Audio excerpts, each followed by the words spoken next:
Gracias por permanecer en sintonía de Cultura y Fe. Y bueno, ya lo prometido es deuda. Estamos aquí con uno de mis sacerdotes favoritos. No porque está él aquí, sino porque verdaderamente sé que es un gran hombre de Dios y un excelente comunicador. Está aquí para hablarnos precisamente de un proyecto de comunicación que es el documental Huellas.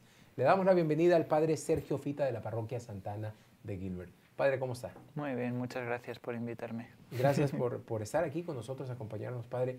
Este documental Huellas se trata sobre un peregrinaje de un grupo de sus parroquianos por el camino de Santiago de Compostela. Entonces, vamos a hablar del documental, pero yo quisiera que empecemos poniendo a nuestros televidentes en el marco de lo que es la peregrinación al camino de Santiago de Compostela. Pues el origen está en el siglo IX, a principios del siglo IX se descubren en una zona muy recóndita de España las reliquias de Santiago Apóstol, que es uno de los principales discípulos del Señor. Y a partir de entonces se abre una auténtica vía de religiosidad, de cultura en lo que es ahora España y se extiende por toda Europa. Y bueno, gracias a Dios es una peregrinación que continúa hoy en día y que atrae a personas de los 5 continentes, e incluso no solamente católicos, de otras confesiones, y son gente que se ponen en camino, digamos, abriéndose a la acción de la gracia. La peculiaridad del Camino de Santiago es que la gente va caminando. Normalmente uno puede ir a hacer una peregrinación pues, en autobús o en carro. En este caso la gente se pone la mochila y hacia adelante, ¿no? Como se hacía desde el principio. Exactamente, se mantiene el espíritu primitivo. Ok, ahora, una peregrinación que es un viaje por motivos religiosos. A esta particularmente, el Camino de Santiago de Compostela, que termina en la ciudad de Santiago de Compostela, se puede iniciar desde diferentes partes de España, tengo entendido. Pero ¿cuál es la parte, o existe un lugar de inicio más tradicional para el camino? Hay distintas rutas, como decías tú, Christopher, para llegar a Santiago.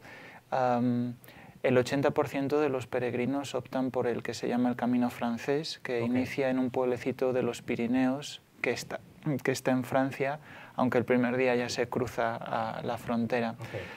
Pero rutas hay muchísimas, dependiendo del punto de origen. Tengamos en cuenta que esos caminos nacen de la Edad Media y pues uno podía salir de Francia o de Portugal y dependiendo de cuál fuera su origen, pues la ruta tenía que ser necesariamente distinta, ¿no? Nosotros en concreto optamos por una vía diferente que también parte de Francia, pero que luego hace un recorrido distinto, aprovechando un paisaje que a mí me parecía que era especialmente bonito y luego también por los santuarios que íbamos a poder visitar si elegíamos esa segunda opción. Ahora, hay toda una serie de infraestructura creada alrededor del Camino de Santiago. Hay hostales, hay lugares donde comer. ¿Qué tan primitivo, la palabra que usted usó, es en realidad el camino o qué tantas ventajas hay en cuanto a lugares donde hospedarse y donde comer? ¿Qué tan difícil es todo eso?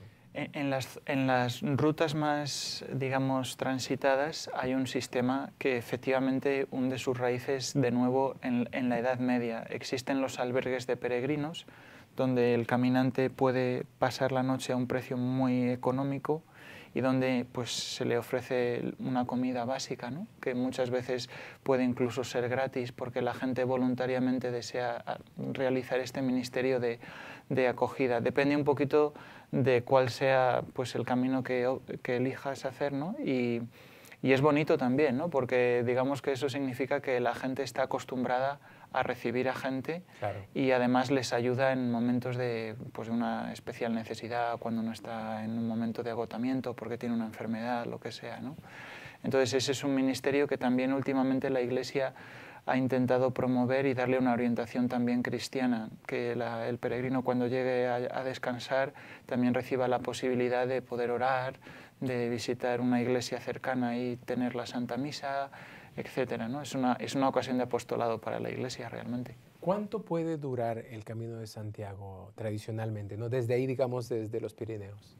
Desde los Pirineos suele ser en torno entre 30 a 40 días. Tenemos que hacernos una idea que son dependiendo también de la ruta, pero entre 800 y 1000 kilómetros, pues ya ahí cada uno, dependiendo del promedio de lo que pueda caminar durante un día, pues Cada día, claro. se va cuadrando el horario, ¿no? Y el Camino de Santiago se supone que tradicionalmente, o el sentido religioso, es que es una experiencia espiritual, es un encuentro con Dios. Sin embargo, no todos quienes lo realizan viven ese sentido del Camino de Santiago. Háblame un poquito de eso en el minuto y medio que me queda. Sí, pues realmente todo peregrino de alguna forma va buscando algo, está hasta cierto punto insatisfecho con su propia vida y desea darse un tiempo para pensar, reflexionar y abrirse a lo que la experiencia del camino le pueda dar. Hay gente que va con una motivación religiosa, diría que es la mayoría, y luego hay gente que simplemente está buscando respuesta a las preguntas más importantes del ser humano. ¿Qué hago aquí? ¿Cuál es el sentido de mi vida? ¿Cuál es la dirección hacia la que tengo que caminar? ¿Qué debo corregir? Etcétera. Y bueno, yo sé que el grupo que usted llevó iba ciertamente con razones religiosas y vamos a hablar, al regresar de esta breve pausa, vamos a hablar de, ahora sí, el documental Huellas, de un grupo de parroquianos de la parroquia Santa Ana, aquí, a unas cuadras de donde estamos nosotros, con el padre Sergio Fita, que viajaron desde aquí, desde Phoenix, Arizona, a España, iniciando ahí, cerca de la frontera con Francia, para realizar este Camino de Santiago que ha sido realizado, ha sido pisado esas tierras por tantos peregrinos a través de los siglos allá en la península ibérica. Vamos a una pausa y al regresar vamos a seguir hablando de este tema tan importante y usted va a saber dónde puede ver la película, el documental que está disponible aquí en Phoenix, Arizona. Ya regresamos con más aquí en Cultura y Fe.